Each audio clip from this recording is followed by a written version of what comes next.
એ મને મનુષ્ય કૃતિ કરતો જોઈ સાધારણ મનુષ્ય માનવા લાગે છે. કુંતાજી પણ એ જ કહ્યું હતું કે પ્રભુ આપની માયા એવી છે ને કે આપ, કારણ કે પ્રભુ જ્યારે જે કંઈ પણ કાર્ય કરે એ સંપૂર્ણ રૂપે કરે. એ દીકરો બને તો સંપૂર્ણ રૂપે બને, એ પિતા બને તો સંપૂર્ણ પિતાનો રોલ કરે, એ પતિ બને તો સંપૂર્ણ પતિ રૂપેનો રોલ કરે. નારદજીને પણ એકવાર એમ થયું કે આ સર્વના ગ્રહસ્થાશ્રમ જોવા જવું કે બે વ્યક્તિઓ 4 જણા ઘરમાં આનંદમાં રહી શકતા નથી, લાવો દ્વારકાધીશનું ગ્રહસ્થાશ્રમ જોવા જવું. આટલી પત્નીઓ, આટલા બાળકો, એ સંસારમાં કઈ રીતે રહેતા હશે? નારદજીને જયારે આ જિજ્ઞાસા થઈને દ્વારિકા પ્રભુનું ગૃહસ્થાશ્રમ જોવા માટે આવે અને જુએ તો પ્રભુના દરેક પરિવારમાં જોઈને જુએ તો દરેક રાણીને એમ લાગે કે ભગવાન અમને જ વધારે સ્નેહ કરે. પ્રભુ પોતાના ગ્રહસ્થાશ્રમને પણ સાચવે છે. એટલે આપણી તકલીફ એ કે બધે ભગવાન જોવાનો પ્રયાસ કરી પણ ઘરના 5માં આપણને ન દેખાય. અરે દુનિયાના ઇતિહાસ કાઢીને જોઈ લો, મોટા મોટા મહાપુરુષો, મોટા મોટા સમાજ સુધારકો, જેને દુનિયામાં મોટા મોટા સંગઠનો ઉભા કર્યા, એ પણ ઘરના 5 લોકોને ભેગા નથી રાખી શક્યા. દુનિયામાં જુઓ કેટલા મોટા નેતાઓ થયા છે, કેટલા મોટા મોટા સંગઠનો ઉભા કર્યા. અને જેમણે એમ કહ્યું કે કણકણમાં ઈશ્વર છે, એને પણ ઘરના 5માં ઈશ્વર ન દેખાય. આ દુનિયાની કરુણા છે. આખી દુનિયાને ભેગા કરનારા, એક વિચારધારામાં મોટા મોટા સંગઠનો ઉભા કરનારા, એમના પરિવારને સાચવી શક્યા. તમે ગાંધીજીથી લઈને અનેક નેતાઓ સુધી જોઈ લો તો આ દુનિયાની કરુણા છે. બધે ઈશ્વર જોનારા, નજીકના લોકોમાં ઈશ્વર નથી જોઈ શકતા. પરમાત્મા આની અંદર પણ છે, નથી જોઈ શકતા. અને એટલા માટે અહીંયા પ્રભુ કહે છે કે હું જ્યારે લીલા કરું છું અને ત્યારે એ રીતે લીલા કરું છું કે જેની બુદ્ધિ માયાથી આવૃત્ત થઈ છે એ મને સાધારણ મનુષ્ય જેવો ગણી લે છે. એ મારા પૂજ પરમેશ્વરને જાણી શકતો નથી કે આ બ્રહ્મ છે, આ ઈશ્વર છે. અરે સ્વયં બ્રહ્માજીની તમે જુઓ ને, છાક લીલા કરતા પરમાત્માને જોઈ બ્રહ્માજીને મોહ થઈ ગયો કે આ ઈશ્વર ન હોય. આ વ્રજવાસીઓનું હેઠું ખાનારો પરમાત્મા ન હોઈ શકે. સ્વયં બ્રહ્માજીને મોહ થઈ ગયો તો સાધારણ મનુષ્યની તો શું ગતિ થાય? આગળ પ્રભુ સમજાવતા 14મા શ્લોકમાં કહે, સતત જે મારું કીર્તન કરે છે એને શું પ્રાપ્ત થાય? સદાય મારો થઈને મને પ્રેમ કરે છે, મારી ઉપાસના કરે છે. સતત શબ્દનો ભગવાને પ્રયોગ કર્યો છે. ખંડિત ભક્તિ ન હોય, ખંડિત ઉપાસના ન હોય, સતત હોય. એટલે જ આપણે ત્યાં શબ્દ છે નિત્ય નિયમ, રોજનો નિયમ. ભલે થોડું કરો પણ રોજ કરો. ઘણી વાર લોકો એમ કે ઠાકોરજીને પુષ્ટાય તો છે પણ 4 દિવસ માટે જવું છે, 3 દિવસ માટે જવું છે, તો બંટો ભોગ ધરીને જઈએ તો ચાલે? પુષ્ટિ માર્ગ એ ક્રમ પ્રમાણે ન ચાલે. સતત છે, નિત્ય નિયમ પણ સતત હોવા જોઈએ. થોડું કરો પણ સતત કરો, રોજ કરો. એટલે પથ્થર ઉપર રોજ ટીપા પડે તો પથ્થરને ફાડી નાખે, પણ એક દિવસે ડોલ ભરીને નાખો, બીજા દિવસે કઈ ના નાખો તો પથ્થર પર કોઈ અસર ન થાય. અને એટલા માટે દરેકના કંઈક નિત્ય નિયમ હોવા જોઈએ. દરેકે કંઈક નક્કી કરવું કે આટલું તો હું કરીશ જ. ભલે એક અષ્ટાક્ષરની માળા કરો, ભલે એક યમનાષ્ટકનો પાઠ કરો, પણ કોઈક નિત્ય નિયમ દરેકના જીવનમાં હોવો જોઈએ કે આટલું તો હું કરીશ જ. આ જો નિત્ય નિયમ રહ્યો ને તો તમારા જીવનમાં ભક્તિ જોડાયેલી રહેશે. પણ છોડવાની કોશિશ કરીને મનને ખોટા એક્ઝામ્પલો નહીં આપવા. કારણ કે એક દિવસ તમને એમ થયું કે એક દિવસ નહીં કરું તો ચાલશે, એટલે તમને એક્ઝામ્પલ મળ્યું કે એ દિવસે નતું કર્યું એટલે ચાલી ગયું, તો આજે નહીં કરું તો ચાલશે. મનને થોડુંક નબળું પાડો ને પછી એ છૂટ લેતું જ જાય. એટલે નિત્ય નિયમ જે લીધા હોય એ કેમે કરીને પૂરા કરવાના જ. અને ન થાય તો નક્કી કરો કે એ દિવસે હું ભોજન નહીં કરું. આવી દ્રઢતાથી જૂના લોકોમાં જોવા મળે, જૂના વૈષ્ણવમાં. અને જૂના વૈષ્ણવ જે નિયમ લેતા ને એ કેમે કરીને પૂરું કરતા જ. અને એટલા માટે જ એમના જીવનમાં આ સેવા અને ભક્તિ બની રહી. સતત જે પ્રભુનું નામ લે છે એ મને ઉપાસે છે પ્રેમથી, મારો ભક્ત છે, એમ કહેતા 17મા શ્લોકમાં સમજાવતા પ્રભુ કહે, સુંદર વાત કરતા પ્રભુએ કહ્યું, અનન્ય ભાવે જે સતત મારું ચિંતન કરે ને મારી ઉપાસના, મારી સેવા કરે, એનો યોગ અને ક્ષેમ હું કરું છું. પ્રાચીન સમયમાં એક અર્જુન મિશ્ર નામના પંડિત હતા. બહુ મોટા પ્રકાંડ ગીતાના ઉપાસક. અને જયારે ગીતાજીનું અધ્યયન કરી રહ્યા હતા ત્યારે એમને આ શ્લોક જયારે અધ્યયન કરતા કરતા આવ્યો ત્યારે એમને થયું કે અહીંયા યોગક્ષેમમ વહામ્યહમ વહન કરું છું. કંઈક ભૂલ લાગે છે. અહીંયા ખરેખર તો દદામ્યહમ હોવું જોઈએ, એનું યોગક્ષેમ હું એને આપું છું. એટલે એને ટીકા લખતા લખતા વહામ્યહમ શબ્દ ચેકી નાખ્યો અને કાપી નાખ્યો અને ત્યાં લખ્યું દદામ્ય, એને હું આપું છું. બહુ પ્રકાંડ પંડિત, પણ ઘરમાં અવ્યાવૃત નિષ્કંચનતા, ઘરમાં કઈ જ ભોજનનું હતું નહીં. એટલે પત્નીએ કહ્યું કે તમે ગીતાના આટલા ઉપાસક, અને ગીતાજીમાં ભગવાન કહે છે કે બધું હું કરી આપું છું, અને આપ તો ગીતાજીને સુધારનારા. આજે આપે જો આ શ્લોકમાં વહામ્યહમ કાપી દદામ્યહમ લખી. પણ એક વાત હું જાણું છું, ભગવાનની વાણીમાં આપણાથી સુધારો ન કરાય. અરે હું સંસ્કૃતનો આટલો પ્રકાંડ પંડિત, શું સાચું ખોટું હું જાણું છું. આ વહામ્યહમ વહી જાઉં છું, વહી લઈ જાઉં છું. આપે બરાબર છે. કહું કે નાથ ઘરમાં તો કાંઈ નથી, આપ કંઈક વ્યવસ્થા કરીને આવો. હમણાં હું જાઉં અને કંઈક ને કંઈક વ્યવસ્થા કરીને ચોક્કસ આવીશ. ઠાકોરજી પર સંપૂર્ણ ભરોસો છે, એ ચોક્કસ આપશે. અને બહાર ગયા, ઘરમાં નિષ્કંચનતા કઈ જ નથી. અને એક નાનકડું બાળક અનાજનો કોથળો લઈને આવ્યો એમના ઘરે. દરવાજો ખટખટાવ્યો, જોયું, કોણ છો? અરે તમારા પતિએ આ અનાજ મોકલાવ્યું અને મૂકવા માટે આવ્યું છે. અરે આટલું બધું અનાજ અમારા ઘરમાં, અને તું આટલો નાનકડો બાળક આટલું બધું ઉચકીને અહીંયા લાવ્યો કઈ? બસ તમારા પતિદેવ એક આદર્શ બ્રાહ્મણ છે અને એમના માટે મને આ માન છે, એટલા માટે હું આપવા આવ્યો છું. જો એવું સુંદર બાળક, પણ એનો હોઠ કપાયેલો, લોહી નીકળતું. પત્નીએ પૂછ્યું કે તારા આટલું સુંદર નાજુક બાળક, તું તારું આ હોઠ કપાયેલો કેમ છે, લોહી ક્યાંથી નીકળે? કે તમારા પતિએ મને માર્યું છે. અરે આવું કેમ થાય? એમણે માર્યું, તું અનાજ મૂકવા માટે આવ્યો. અહીં તમને સમજમાં નહીં આવે, ક્યાં મૂકું? એવું અહીંયા મૂકી દે. મૂકીને એ નીકળી. અને પતિ થોડી વાર થઈ, બધે ગોતતા ગોતતા આવ્યા, ક્યાંય કઈ મળ્યું નહીં. સાંજના સમયે ખાલી હાથે પાછા આવ્યા. પત્ની દરવાજો ખોલ્યો અને કહ્યું કે તમે આટલું અનાજ મોકલાવ્યું, મોડા ક્યાંથી આવ્યા? મેં કયું મોકલાવ્યું? અરે નાનકડું બાળક મૂકવા આવ્યું હતું ને કહ્યું હતું કે તમારા માટે આપવા માટે આવ્યું છે, તમે મોકલાવ્યું છે, તમે આ મોકલાવ્યું ને ઉચકી લઈને આવ્યો. પેલાને થયું, અરે મેં કયું નાના બાળકને મોકલાવ્યું? કે હા, અને તમે એને બિચારાને મોઢા પર માર્યું, એનો હોઠ કપાયેલો હતો. ત્યારે પેલાને યાદ આવ્યું કે નાનું બાળક બીજું કોઈ નહીં, સ્વયં પરમાત્મા હતા, અને હોઠ એટલા માટે કપાયેલો હતો કે મેં ભગવદ વાણી જે વહામ્યહમ હતું એને કાપી દદામ્યહમ લખ્યું. ભગવાન આપતા નથી પણ ઉચકીને વહી જાય છે, જીવને ઉચકી લે છે એની વિપત્તિઓમાં. જે અનન્ય ભાવે ભગવાનને ભજે છે, ભગવાન એને ઉચકીને પાર ઉતારી.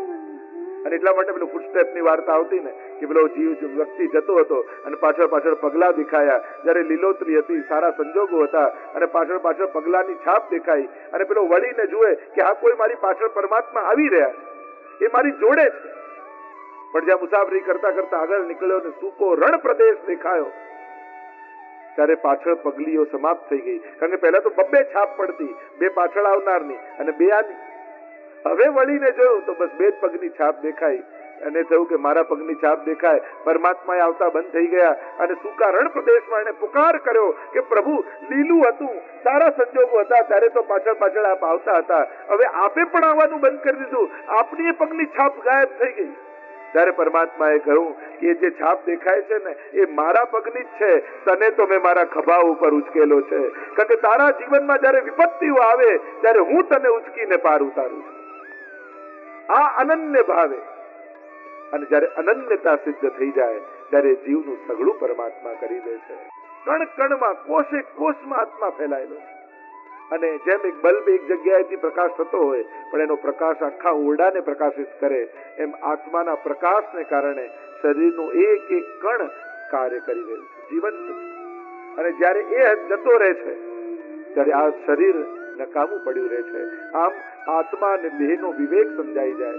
2 દિવસ પહેલા જે અર્જુનાજી સમજાવ્યું હતું ને, આ શરીર મારું, મારું કહેતા જ સમજાઈ જાય કે હું શરીર નથી, શરીર મારું છે, અને મારું છે એટલે હું નથી.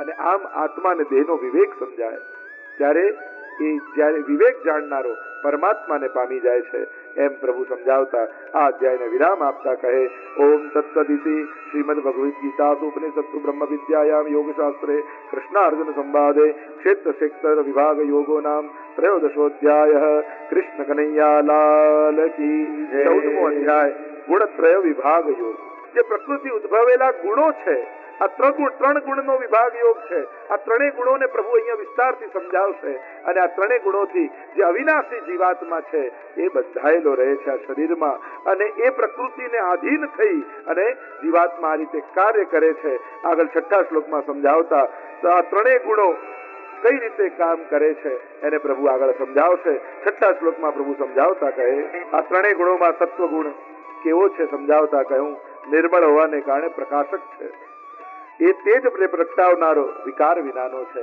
સત્વગુણ પ્રગટે તો સર્વ વિકારોનો નાશ થાય સાત્વિકતા જાગૃત થાય સત્કર્મમાં જીવ પ્રવૃત્ત થાય છે રજોગુણ કેવો છે એને સમજાવતા પ્રભુ કહે પ્રત્યેક જીવાત્માને લાગેલા છે જેટલા બેસેલા છે પ્રત્યેકને લાગેલા છે અને એટલે જ આપણે ભોજન દ્વારા આચરણ દ્વારા પ્રવૃત્તિ દ્વારા પ્રયાસ કરીએ છીએ કે આપણી ભીતર સત્વગુણ વધે અને રજો અને તમો ગુણ ઓછા થાય એનો પ્રભાવ ઘટે કારણ કે જે પ્રકૃતિનો પ્રભાવ હશે એ પ્રમાણે જ પ્રવૃત્તિ થશે ભગવદ્ ગીતાની એક વિશિષ્ટતા એ છે કે અહીંયા ભગવાને સ્વભાવ કરતા પણ પ્રકૃતિ ઉપર બહુ ભાર આપ્યો છે કારણ કે જેવી પ્રકૃતિ છે એવો સ્વભાવ અને એવી જ પ્રવૃત્તિ થાય છે એટલે કે પ્રવૃત્તિ ડિપેન્ડ કરે છે પ્રકૃતિ ઉપર અને સત્વ રજ અને ત્રમ આ ત્રણેય જ્યારે સમાન હોય પણ આપણા આહાર વિહાર અને પ્રવૃત્તિ દ્વારા આ પ્રકૃતિનો પ્રભાવ થાય છે એટલે પ્રભુ રજોગુણને સમજાવે છે કે હે કૌંતેય આ રજોગુણ કેવો છે રાગ સ્વરૂપનો આ રજોગુણ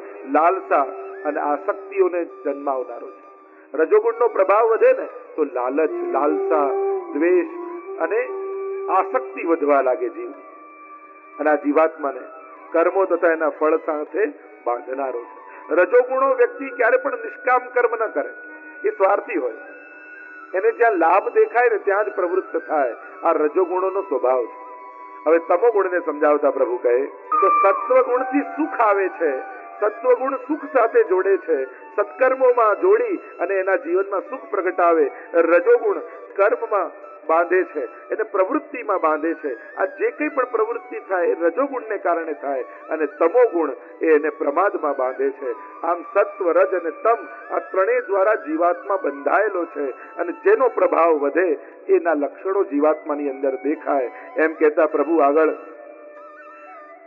સત્વગુણ વધે 14મા શ્લોકમાં કહ્યું તો એની પ્રવૃત્તિ વધે અને સત્કાર્યો દ્વારા સ્વર્ગ આદિની પ્રાપ્તિ થાય રજોગુણ વધે તો રજોગુણ દ્વારા કર્મમાં આસક્ત થનારો જીવ અને કર્મમાં આસક્ત થનારો અનેક જન્મોમાં થતો આગળ વધે છે એમ સમજાવતા પ્રભુ એના પ્રભાવો સમજાવતા અર્જુન કહે છે 21મા શ્લોકમાં કે આ ત્રણેય ગુણોથી બંધાયો તો ખરા પણ એમાંથી મુક્ત થવાનો ઉપાય શું એમ પૂછતા 21મા શ્લોકમાં અર્જુન ઉવાચ ઉપાય બતાવ્યો કે આ બધાથી અહંકાર રત થઈ અને અહંકારથી મુક્ત થઈ અનાસક્ત બની જ્યારે જીવ કર્મ કરે અને માન અપમાન તુલ્ય નિંદા સુધીર મૌની જેમ આગળ કહ્યું એનાથી પર થઈ જાય કોઈ એનો શત્રુ ન હોય કોઈ વસ્તુનો પ્રારંભ ક્યાંય કાર્યમાં બંધાય એ વસ્તુમાં પ્રારંભમાં એ જોડાતો નથી અને ત્રણેય ગુણોથી એ પર થઈ જાય છે કારણ કે જો ક્યાંક આસક્ત થાય તો પછી આ ત્રણેય ગુણો પ્રભાવ થાય એટલે અનાસક્તિ દ્વારા જ ત્રણેય ગુણોથી પર થઈ શકાય એવો પ્રભુએ ઉપાય બતાવ્યો છે અને આમ પ્રભુ અહીંયા આ અધ્યાયને વિરામ તરફ લઈ જતા ઓમ તત્સદિતિ શ્રીમદ ભગવદ્ ગીતાસુ ઉપનિષત્સુ બ્રહ્મ વિદ્યાયામ યોગશાસ્ત્રે કૃષ્ણાર્જુન સંવાદે ગુણત્રય વિભાગ યોગો નામ ચતુર્દશોધ્યાય 15મો અધ્યાય પુરુષોત્તમ યોગ છે એ પરમ પદને કોણ પામે છે નિર્માન મોહ જીત સંગ દોષ જેનો મોહ નાશ પામી ચુક્યો છે જે સંગ દોષને જેને જીતી લીધો છે અધ્યાત્મ નિત્યા વિનિવૃત્ત કામા દ્વંદ્વૈર વિમુક્તા જે દ્વંદ્વથી મુક્ત છે કરું ન કરું જવું ન જવું વિચાર હંમેશા એક નથી હોતો બે હોય છે વિચાર હંમેશા બે આવે દ્વંદ્વૈર વિમુક્તા કહું બંનેથી મુક્ત થઈ જાય સુખ દુઃખ સંગ નહીં સુખ અને દુઃખ જેના માટે સમાન બની જાય આમ સમતા ભાવે જે જીવવા લાગે દ્રષ્ટા ભાવે જે જીવવા લાગે અને ક્યાંય કોઈ કર્મમાં લેપાય નહીં એ જ પરમ પદને પ્રાપ્ત થાય છે. આગળ 9મા શ્લોકમાં પ્રભુ સમજાવે આ મન કઈ રીતે વિષયોનું સેવન કરે છે. મનને જ્યાં સુધી આટલા વ્યક્તિઓનો સાથ ન મળે ત્યાં સુધી મન કોઈ કાર્ય કરતું નથી. શ્રોત્રમ ચક્ષુ સ્પર્શનમ ચ રસનમ ગ્રાણમેવ ચ અધિષ્ઠાય મનશ્ચાયમ વિષયાનુપસેવતે. શ્રોત્રમ ચક્ષુ આ 5 તન્માત્રાઓ શબ્દ સ્પર્શ રૂપ રસ ગંધ આ પાંચેનો અનુભવ ક્યાંથી થાય તો કે શ્રોત્રમ ચક્ષુ સ્પર્શનમ ચ રસનમ ગ્રાણમેવ ચ. આ 5 દ્વારા મન વિષયોનું સેવન કરે છે. પણ આ પાંચેથી મન છૂટું પડી જાય તો આ વિષયોને ભોગવી શકતા નથી, એ દ્રષ્ટા બની જાય છે. જેમ આંખની સામે તમે ક્યાંક જોતા હો અને તમારું કંઈક મનમાં વિચાર ચાલતો હોય અને મન આંખ જોડે કનેક્ટ ન હોય અને આગળથી કોઈ નીકળી જાય ને તો તમે કોણ ગયું ખબર ન પડી, મારું ધ્યાન નહોતું. આંખો ખુલ્લી હતી પણ આપણે શું કહ્યું મારું ધ્યાન નહોતું. એટલે કે આંખો જોડે મન કનેક્ટ નહોતું તો આંખે જે જોવું જોઈએ જોયું નહીં.